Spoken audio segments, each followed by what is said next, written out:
Hello students, मेरा नाम है श्वेता। स्वागत है आप सभी का मेरे इस यूट्यूब चैनल लखनऊ लर्निंग में। लिसनर्स, आज की इस वीडियो में हम पर्पस ऑफ अकाउंटिंग के बारे में जानेंगे।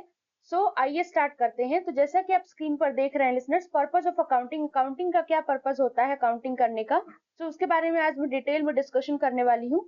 तो आइए देखते हैं। तो जैसा कि आप देख सकते हैं listeners, the purpose of accounting is to systematically record, analyze and report financial transactions of an organisation.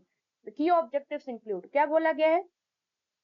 Purpose of accounting systematically record किया जाता है, एनालाइज किया जाता है, रिपोर्ट किया जाता है financial transactions of an organization, यानी कि ऑर्गेनाइजेशन के क्या किया जाता है, फाइनेंशियल ट्रांजेक्शन को सिस्टमैटिकली रिकॉर्ड किया जाता है, फिर उसका विश्लेषण होता है, फिर उसके बारे में बताया जाता है, रिपोर्ट तैयार की जाती है। तो यही पर्पस होता है। कुछ ऑब्जेक्टिव्स इसके इंक्लूडेड हैं लिसनर्स। तो पहला है हमारा फाइनेंशियल रिपोर्टिंग।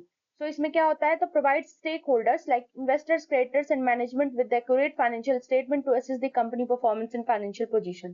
बोला गया स्टेक होल्डर्स को ये प्रोवाइड करता है क्या चीज, एक्यूरेट फाइनेंशियल स्टेटमेंट की क्या चीजें हैं हमारे यहाँ पर, जैसे इन्वेस्टर्स को बताता है, क्रेडिटर्स को बताता है, मैनेजमेंट को बताता है, प्रॉफिट एंड लॉस अकाउंट हो गया, बैलेंस शीट हो गया, ये सारी चीजों के बारे में बताता है, ताकि वो कंपनी की परफॉर्मेंस के बारे में देख सकें और कंपनी का फाइनेंशियल पोजिशन को पता कर सकें। लिसनर्स, नेक्स्ट है हमारा डिसीजन मेकिंग। डिसीजन मेकिंग के लिए भी होता है offering data that helps management make informed decisions such as budgeting, forecasting and strategic planning.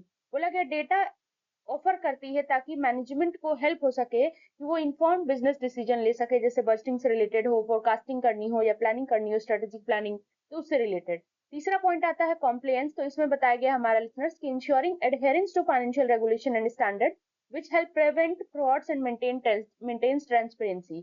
बोला गया ये बेसिकली एडहेरेंस प्रोवाइड इंश्योर करता है फाइनेंशियल रेगुलेशन और स्टैंडर्ड में, फाइनेंशियल रेगुलेशंस में एंड फाइनेंशियल मतलब एंड स्टैंडर्ड में। बोला गया जो कि बेसिकली किसमें हेल्प करता है लिसनर्स, फ्रॉड को हटाने में, जो भी फ्रॉड हो गई हैं चीजें उन चीज को हटाने में और ट्रांसपेरेंसी मेंटेन करने में। चौथा पॉइंट आता है हमारा परफॉर्मेंस मेजरमेंट। परफॉर्मेंस मेजरमेंट में क्या होता है, evaluating the efficiency and profitability of various business segments और ऑपरेशन। ये बेसिकली एफिशिएंसी और बिजनेस के प्रॉफिटेबिलिटी को मूल्यांकन करता है, बिजनेस ऑपरेशन या बिजनेस सेगमेंट्स के एफिशिएंसी की और प्रॉफिटेबिलिटी की मूल्यांकन करता है, इवैल्यूएट करता है।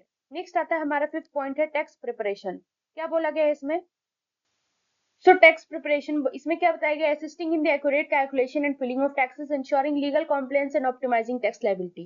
बोला गया एक्यूरेट कैलकुलेशन के लिए और टैक्सेस को फाइल करने के लिए हमको क्या लीगल कॉम्प्लायंस को देखना पड़ता है और टैक्स लायबिलिटी को भी देखना पड़ता है।